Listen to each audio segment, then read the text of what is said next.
Ano ang mensahe mo sa iyong nanay? Sana po maniwala man lang sila sa amin kahit isang beses. Sa gantong bagay, maniwala ho siya, huwag po siya magbubulag-bulagan. Ang wino-worried ko dito, yung mga kapatid mo na babae Yun po pa. ang sinasabi ng mga tao. Mm. Hindi po nakikinig po kasi.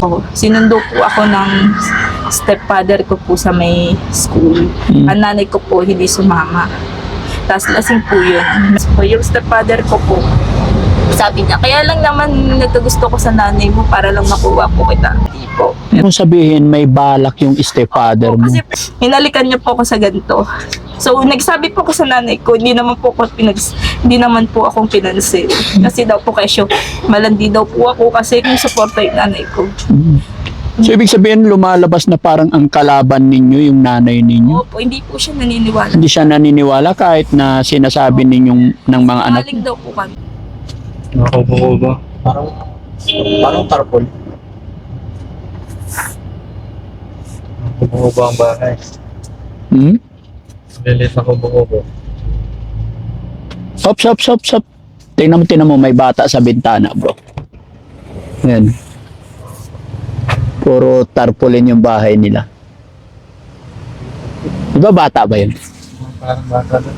Oo. Puntahan kaya natin. Tara po. Ha? Puntahan natin? Gets no? Tingnan natin kung anong mga nakatira dyan, mga kababayan. Kumustahin lang natin sila. Saan ang daan? Pwede dito?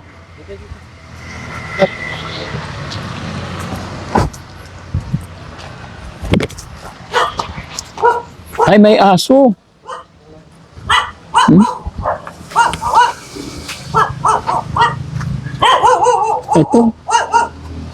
Ito, kanino to? Ito, puro.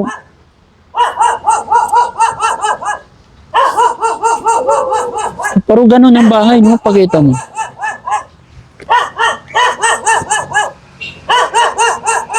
Hello po, tao po. Kaya tayo magtatanong lang. Yan. Kayo ba nakatira dito? Opo. Napansin ko lang, ako si Daddy Frankie. Napansin lang namin kasi yung mga bahay dito. Tingnan nyo yung mga bahay nila, mga kababayan. Ayan, puro tarpaulin, maliliit. Ano to, family compound? Hindi po, paupahan po. Yan po, ito pong 3 puso, isinauupahan po nung may-ari. Paupahan itong mga to? Kumbaga po, lupa po yung pinauupahan. Lupa pinapaupahan, tapos Tapos na po bahala ko. kayo na yung gumawa ng bahay. Ano pangalan mo, ma'am? Erica po. Ma'am Erica. Ito naman, inuupahan nyo Opo, lupa. inuupahan. Tapos kayo na gumawa ng bahay. Opo, kami. Magkano upa sa lupa? 1,000 po. Depende po sa laki. Depende sa laki ng gagawin mong bahay. Depende po. Matagal na kayo dito? 1 year na po. Palipat-lipat po kasi. Palipat-lipat. Palipat-lipat. Saan kayo dati galing? Ano po, tumira po kami sa Manggahan tsaka sa Mindoro. Kami po mag-asawa pa dito. May asawa ka. Opo. Ilan anak mo? 2. Napadaan lang kami.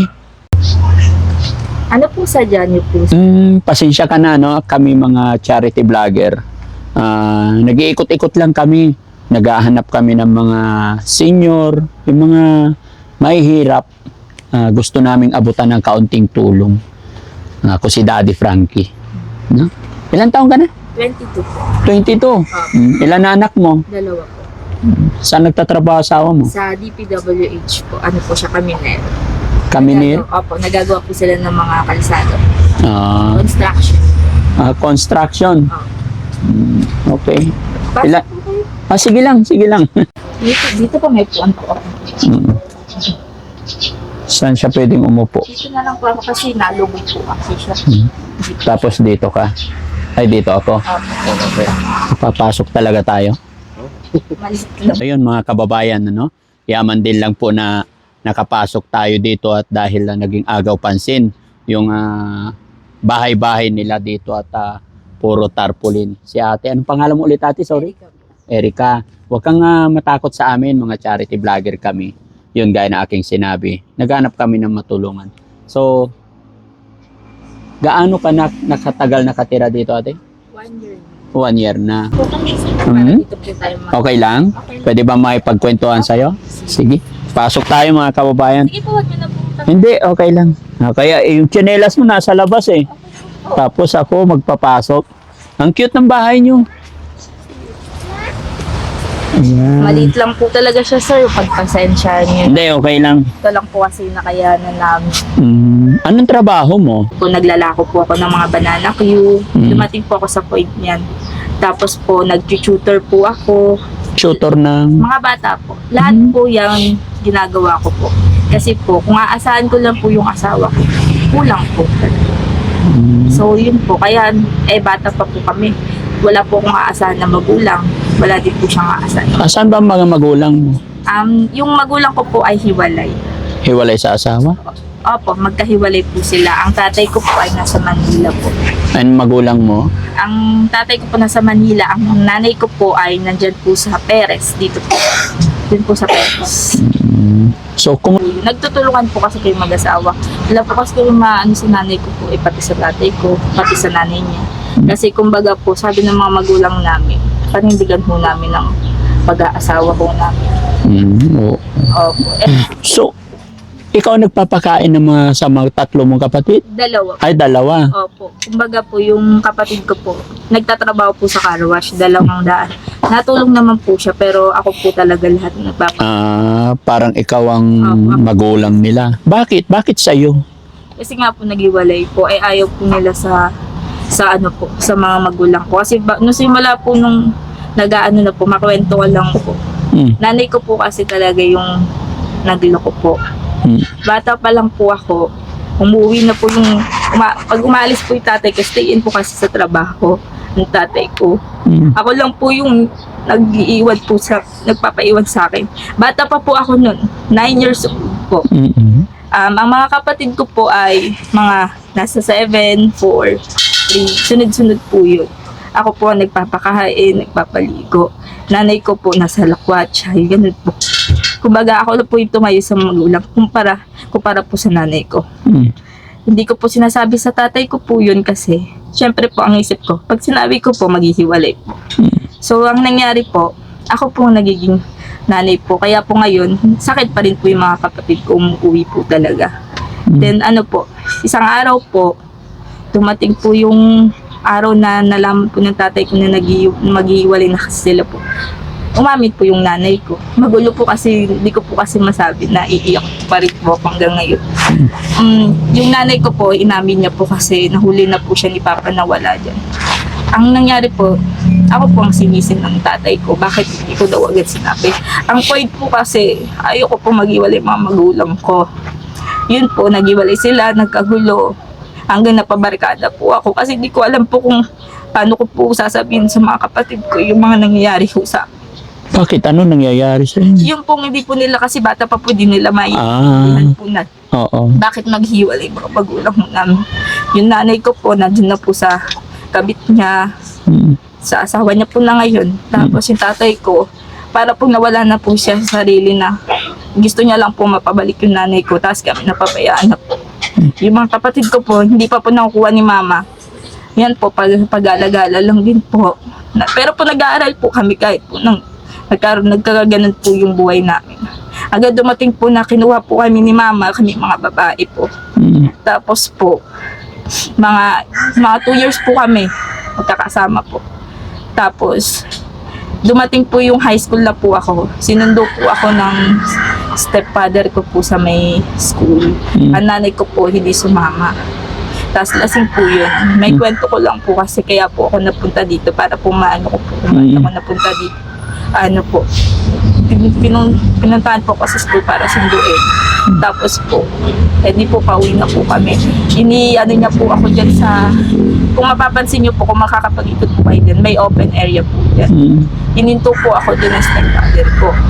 Tapos po, yung stepfather ko po, sabi niya, kaya lang naman nagkagusto ko sa nanay mo para lang makuha po kita. Yun po yung ayaw ko kasi sinira niya na po yung pamilya ko tapos nakasali niya pa po ako. Kaya po ako nandito kasi po nagsumbong po ako sa nanay ko. Hindi po pinaghiwalaan. Ang ginawa ko po, ako po yung batang hindi naman po pariwara kung saan po ako nakikitulog, naranasan ko po makitulog sa kaibigan ko. Ang kapalit po nun ay sasama po ako sa pagtitinda nila para po may tulong ako para hindi po nakakahiya. Tapos dumating din po sa punto na lumayas din po ako, makikitulog po ako sa mga nagiging boyfriend ko. Kaya po tingin po sa akin ng nanay ko malandi po. Pero hindi po yun. Gusto ko lang po talaga umiwas.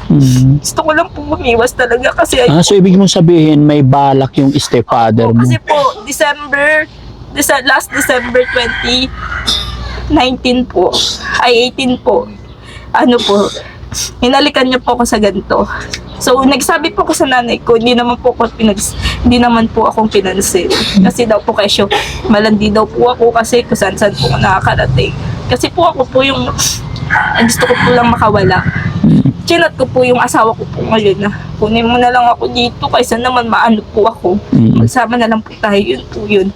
Eh, hindi po naniniwala nanay ko. May nangyari na po ata sa kapalit ko eh. Dumating na po sa punto, nagpulisan na po sila, nakulong na po. Wala pa rin po, nakawala pa din po. Nakawala pa rin. Siya po yung, Hindi sumusuporta yung magulang mo. Opo, kaya po, malaki talaga po ano ko sa nanay ko. Kaya po napunta po kami sa pag-aasawa, nakapunta po ako sa Mindoro. Naranasan ko po, pinag-aral po ako ng kasawa ko ngayon. Pero po sa gabi po, nag-ano po ako, tatrabaho. Sa umaga po, papasok po ako sa school. Hanggang po dumating yung punto na nagkasakit po ako na ospital ako. Wala po yung suporta yung nanay ko. So ibig sabihin lumalabas na parang ang kalaban ninyo, yung nanay ninyo? Opo, hindi po siya naniniwala. Hindi siya naniniwala kahit na sinasabi ninyong ng mga anak. Maling daw po kami. Pulis na lang ang ano dyan. Yun nga po. Kung may ebidensya naman. Yun po ang hinahanap, ebidensya. Paano po ako maggagawa ng ebidensya kung yung on the spot po, natutulog po kasi ako nung araw ngayon. Tapos po, nagulat po ako, akala ko po kapatid ko po yung humalik po sa hagad sa pisngi ko. Pagmulat po ng mata ko, yun po, nakita ko po siya. Binigyan niya pa nga po ako ng 100 daw po ako maingay sa nanay ko. Tapos nag-chat po ako kay nanay, sa nanay ko po. Hindi ako pinaniwalaan. Tapos ngayon, yung kapatid mo naman, Opo. kasi siya yung nandoon. Opo, siya po. Dapat may- Kaso po, umuwi po ulit siya. Kasi po, syempre po, bata, ibe-brainwash, bibigyan kita ng ganito, bibilang kita ng ganito, iurong mo lang yung ganito. Pag sinasabihan ko naman po yung kapatid ko, hindi po nakikinig sa akin. Kasi nga, Ilang taon yung kapatid mo? ano po ngayon siya, 14 po. Batang-bata pa. Yun lang po talaga ang problema namin.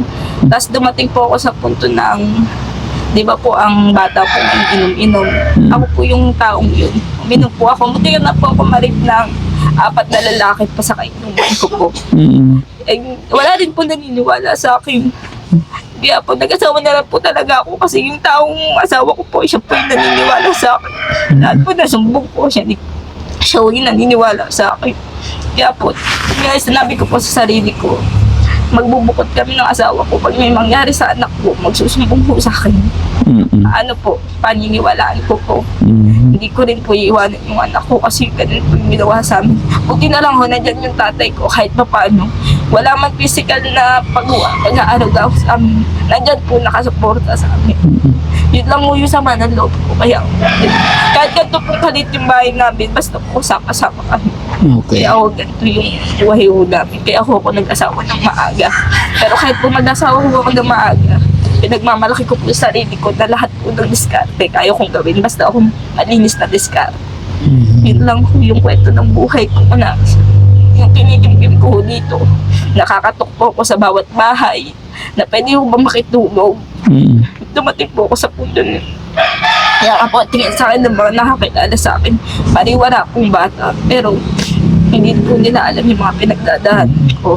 Kaya yung mga kapatid ko po na nasa akin, ako po lang yung kinikilala nilang nanay. Yun po yung kwento ko po, sir. Laban lang, no? Opo. Yun nga po iniisip ko, kaya po dadating Hindi po. ka pababayaan ni God. Opo, yun lang din po. Yung kausap ko lagi si Lord. Lord, kayo na po bahala sa akin. Lagi mong isang guni ang lahat at sasabihin mo lang, bahala ka na sa akin, Lord, basta wag mo pababayaan para sa pamilya ko. Yun, ano. Napakahirap lang naman na isipin mga kababayan na ang mga magulang sana natin ang unang-unang tutulong pag nagkakaroon tayo ng problema. Kaya mga kababayan, no, pakaingatan natin yung pamilya natin at hanggat maaari talaga huwag maghihiwalay. Kasi ito na yung sinasabi nila na pag naghiwalay ang mag-asawa, talagang magsasacrifice ang mga anak. Lalong-lalo na pagka nakachempo pa na ang magiging asawa is hindi maayos, no? So sa ngayon, ang pangalan mo ulit? Erica. Erica, naka-video ito, mapapanood ito ng mga kapatid mo, mapapanood ito ng mga magulang mo. Ano ang mensahe mo sa iyong nanay? Sana po maniwala man lang sila sa amin kahit isang beses. Kasi kami po nakasuporta kung kami sa kanya. Mm-mm. Kaso dapat po yung sa gantong bagay, maniwala ho siya, huwag po siya magbubulag-bulagan. Hindi, wala naman po akong malalim na galit sa kanya. Kung hihingi po siya ng pasensya sa akin, tatanggapin ko po kasi magulang din po ako. Mm-mm. Yun lang po. Sa stepfather mo, Sa stepfather ko po, sana po magbago na siya kasi po pag po nagkakagipitan, hindi daw po niya ginawa. Kasi po may anak din po siyang mga babae. Paano po kung yun din po ang ginawa sa mga anak ng babae. Yun lang po kasi ilang taon na ba yung stepfather mo? hindi ko po sure pero nasa 40 plus na po siya. Bata-bata pa, no? Opo. Yung mga, ang wino-worried ko dito, yung mga kapatid mo na babae Yun po pa. ang sinasabi ng mga tao. Mm. Hindi po nakikinig po kasi Hindi sila. nakikinig. Hindi mo pwedeng kunin yung mga kapatid mo. Hindi po kasi may isip na po sila. Sabi po sa korte, Mm. hayaan ho kung saan sila po kasi po may mga isip po tsaka nasa. So, anong mensahe mo dun sa mga kapatid mo? Sana huwag sila matakot pa rin magsabi kung meron mang gawin pa ulit. Mm. Kasi nandito lang po talaga ako sa kanila. Lagi kahit po mabunga nga po kasi ako sa mga kapatid ko para lang po mapaayos sila. Mm-mm. Yun po. Dito pa rin po ako lagi sa kanila. Kahit po mahirap po ako, kaya ko pa rin po silang pasilungin sa bahay ko. Mm-mm. Yun lang. Kahit maliit, no? Kahit maliit, kahit anong itsura ng bahay, mga kababayan, ang importante, maayos, malinis, at yung nakatira ay nagkakaintindihan. No? Hindi natin ini-interest yung malaki, pero magulo nga, di ba? So ito, mga kababayan, kahit tarapal, kaya nga po nagkaroon ng interest si Daddy Frankie na kumustahin, pasyalan yung mga taong nakatira dito at ito. May kwento pala si ate na mahirap, no? So ate, mayroon kaming itutulong sa'yo pa baka sakali makatulong sa'yo. Pahingi ako isang sakong bigas, bro. No?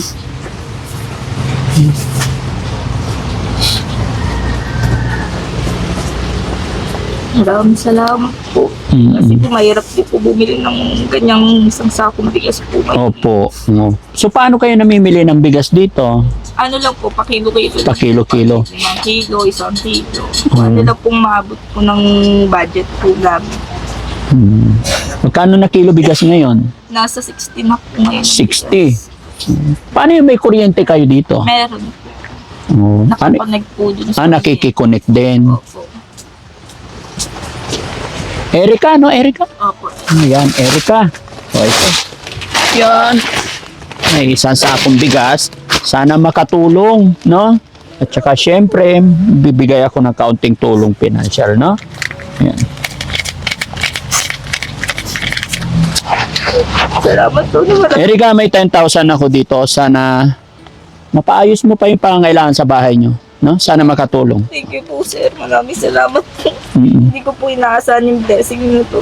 Sana po marami pa po kayong matulungan. Hindi po ako maiyak kasi natutuwa po ako, nakapag-share po ako. Parang inspirasyon ka na lang din po sa mga katulad ko po. Salamat po. Basta laban lang. Huwag kang mawawalan ng pag-asa. Habang may buhay, may pag-asa. Bata ka pa.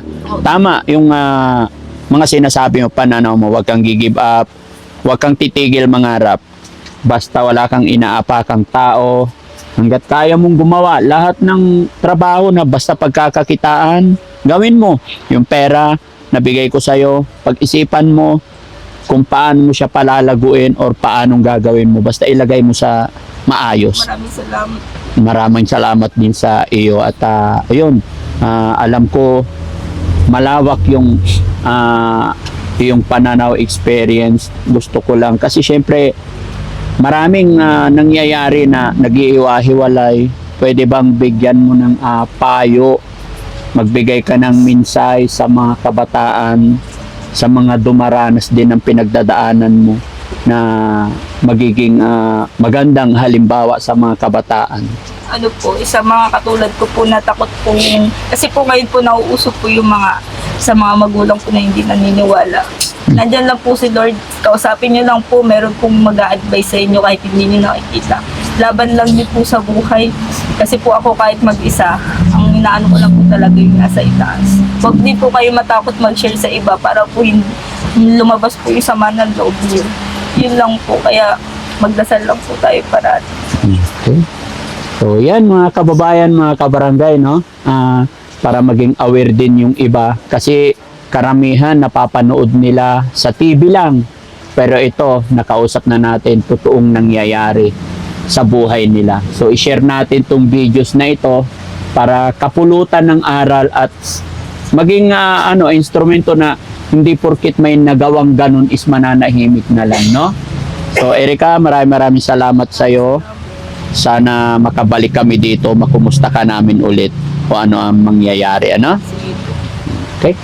So ayan mga kababayan, maraming salamat po. Daddy Frankie po, anak ng Pangasinan, from Pangasinan. Salamat po sa lahat ng mga followers, subscribers natin.